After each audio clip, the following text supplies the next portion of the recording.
Guess who, folks? This is Michael. What's up? In the wee hours of the night on the graveyard shift. Can it just be Friday already? Oh my goodness. Golly, what a week this has been. What a week I'm having. Remember that from the Splash movie? That poor guy. What a week I'm having. That's how I feel right now.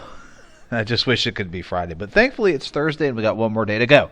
So, without further ado, the answer to the previous trivia question was, of course, the great hit by Eric Clapton and Bob Marley called I Shot the Sheriff.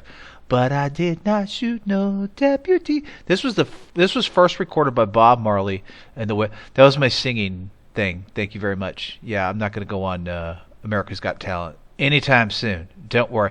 So I Shot the Sheriff was first recorded by Bob Marley and the Wailers in 1973. And if you don't know that historical music fact, then shame, everybody knows your name. This was on the album called Burning.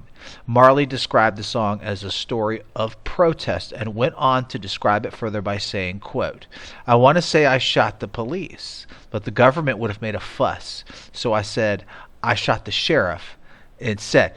But it's the same idea, which was more along the lines of justice and protest. That's what the whole song was about when he wrote it and recorded it initially. Now, Eric Clapton came along and recorded a cover version that was included in his 1974 album called 461 Ocean Boulevard. Great album, must have. Both of them are really, Burning and 461 Ocean Boulevard. And of course, everything that Eric Clapton did is really classic, good stuff for collectors. Now, his performance of the song, Clapton that is, adds a soft rock to the reggae sound with lots of guitar, keyboards, and strong background harmonies. It's a classic song. It's played on what's known as like classic rock radio.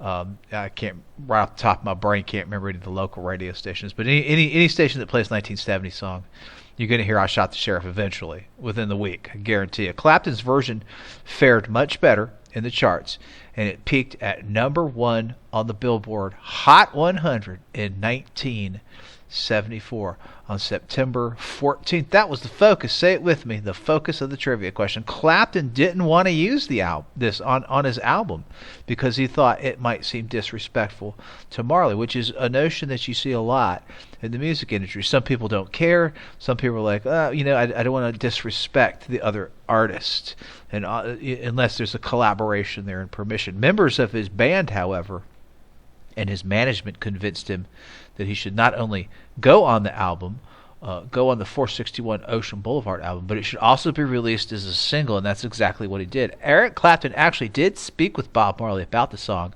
saying, I tried to ask him what the song was about, but I couldn't understand much of his reply. He was just relieved that he liked what we had done.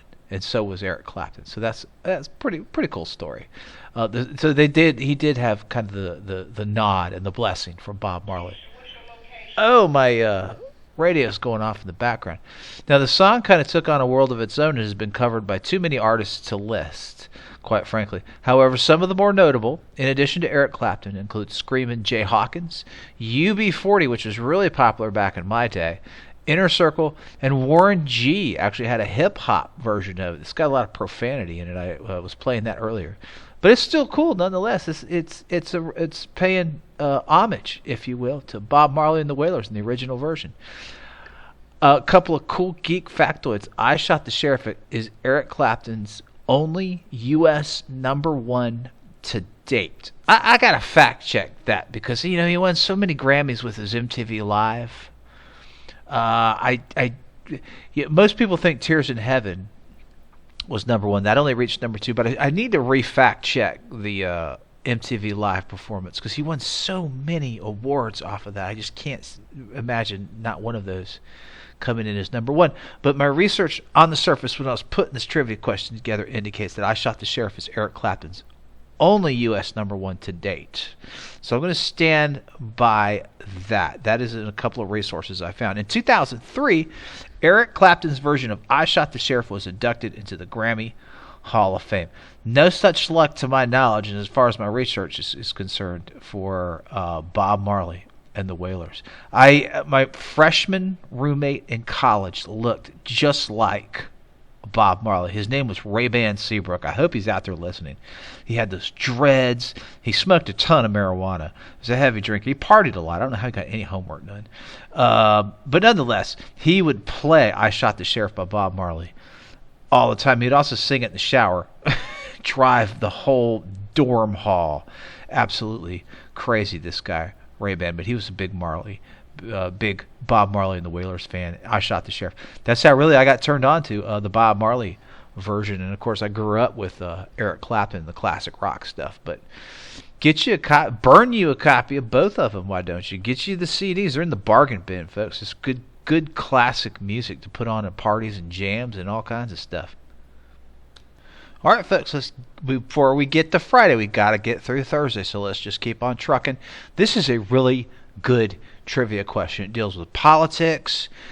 Just check this out. Pay attention. See if you remember this. See if you can piece this together for September 15th. On this day, in 1985, the United States Senate Judiciary Committee begins confirmation hearings on this President Reagan appointee, who, after a contentious debate, was ultimately rejected, and whose very name would go on to be used to describe an organized attack on a nominee or candidate for public office.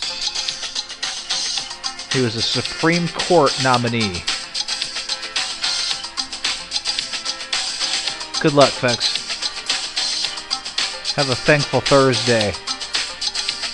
Go take on that day. I'll see you guys later. Thanks for all you do. Peace out.